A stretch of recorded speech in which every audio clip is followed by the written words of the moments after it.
Louisiana beer reviews. Lone Star Light. Lone Star Light beer was introduced at some point in history. We do not know. The owners of this beer, Pabst, may not even know.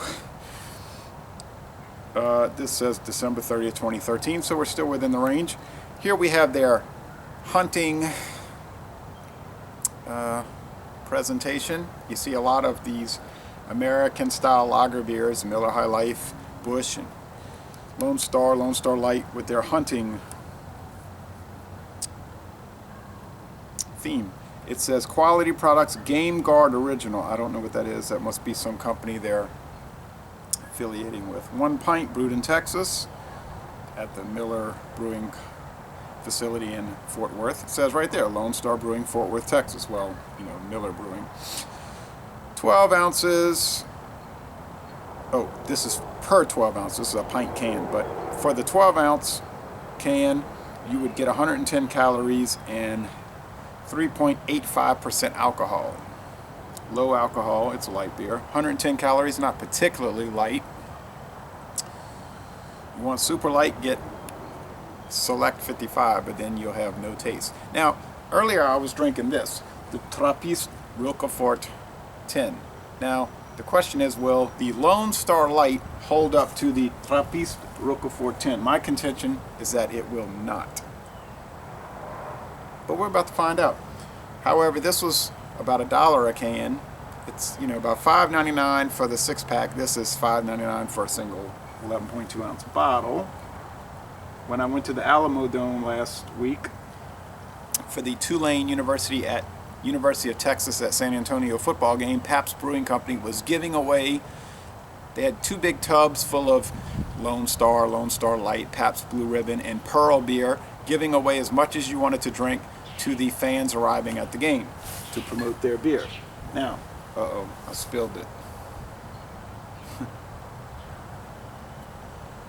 I just spilled $2. All right, well, I set it in the grass. What do you expect? That was stupid. I should have gulped it down. Be a while before I live that down. All right, anyway, I do stupid things sometimes. Anyway, I have never seen Trappist Roquefort giving away free beer at any football games. Here's a Texas 1967 Esso gasoline Texas road map for what it's worth. You probably know Esso in 1971 changed their name to ExxonMobil, one of the world's biggest oil companies. Esso is an interesting name. S-O. It's a nickname that comes from S-O, Standard Oil. Standard Oil, the huge, great oil company that was broken up by the U.S. government, and people called it Esso. As the mail, that's an organization that loses money every day of its existence. 3.85%, like I said, poor rating on Beer Advocate, only 52 reviews though. 0 out of 100, no shock there. On Rate Beer, 4 out of 100 for the style, so they hate it even as a light beer with only 71 ratings. And 110 calories, like I said. Okay, well, I bought this at a little store on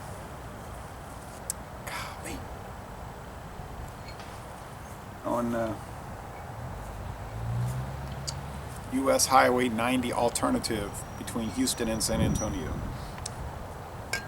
You also might be aware that Texas was once part of the Confederacy, but originally it was just land inhabited by American Indians, and then it became part of New Spain, Spanish Mexico, 1810. They started to revolt, and it became part of the Republic of Mexico, 1835. The Republic of Texas, 1845. The United States of America. They left the U.S., became part of the Confederate States in 1861, and then they were forced back into the U.S. in 1865, and they have declared independence again. Actually, not yet.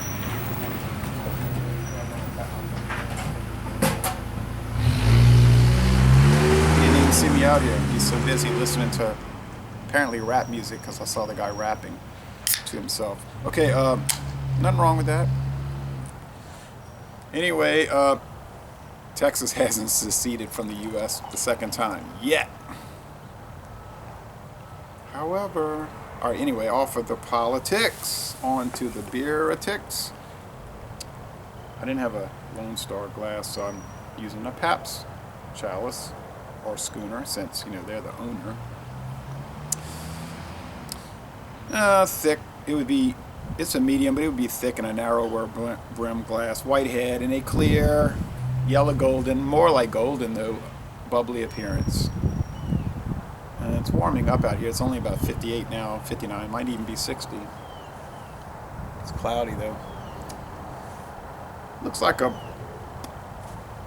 still can't get over dry spilling that beer. Anyway, looks like a standard American style lager,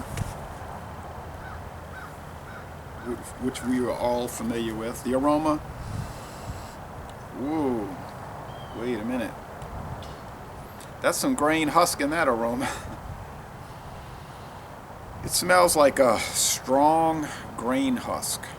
And I guess they're using corn, yellow corn grits. But I tell you what, it has one of the stronger aromas of a light beer, of any light beer I've ever sampled. So certainly we cannot say it's dull, and it's flavorless, aromaless. It's pungent, it's strong, and not bad.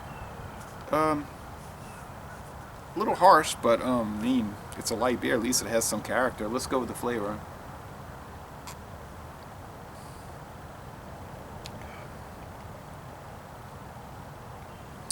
Okay, well, of course it's light. It's watery. Well, common sense, that's what it is. It's going to be that. But on the other hand,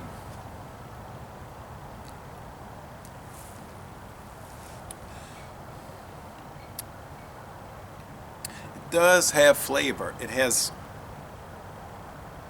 obviously a low profile flavor. You're getting the sweet grains, the barley malt, a little bit of corn, some yeast, the hops. All of that is very watered down.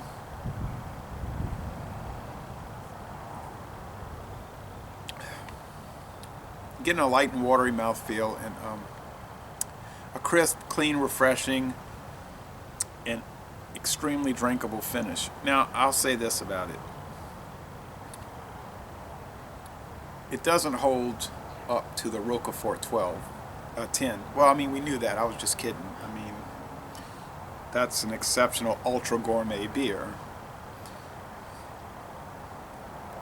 And it's made to be that. This is a, I'll use a polite term, it's a budget, let me say, it's a value priced American style light lager, okay? So, excuse me, it's not meant to be ultra gourmet. It's meant to be an easy drinking beer that you would take when you went hunting or at the football game. But now the Trappist Roquefort 10 hits the nail on the head. It's like one of the most perfect Belgian style quadruples that I've ever had. I gave it a 100 out of 100, an A+, awesome, world class. But for a light beer, this really does also hit the nail on the head. It's got flavor, it's got body, it has a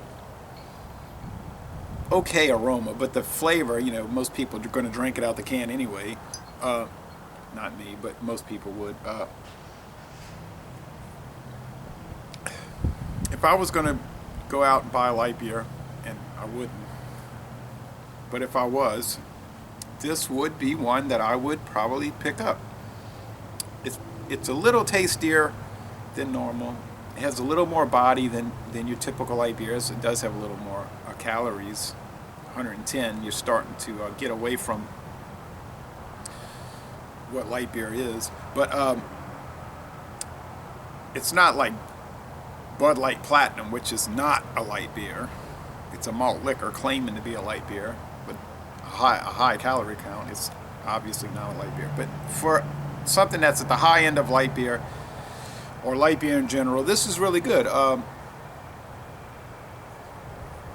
For beer overall, it does have some sourness, which is good, actually good sourness. For beer overall, I'll give it a B. I mean, it is a good beer, but it's made by Miller, so what do you expect? They more or less do everything to perfection. For a light beer, it's an A. It's really one of the better light beers I've had the pleasure to drink. And many times I've had displeasure to drink light beers, because many times they're woefully inadequate. But I gotta say, this one is alright. It's an alright beer. It's got cacti on it. So it's like a hunting beer, but it's got cacti and scrub bushes in the background. Like if you're hunting down in South Texas near the Rio Grande. Yeah, that's really cool. So definitely the highest possible recommendation for light beer, and a good recommendation for beer in general. And I think the 4 out of 100 is an insult. It's ridiculous. It discredits anybody who's rating the beer. They're obviously not rating the beer per style. They're rating it up against things like the Trappist Roquefort 10, which is like rating a Chevrolet Cobalt against a 2010 Cobalt against a 2010 Lamborghini. I mean, it makes no sense. So, Les Bon Ton Roulé, this is a very good and actually a most excellent light beer. And I'm going to end this review by saying, y'all come on down to temporarily warming southeastern November, Louisiana.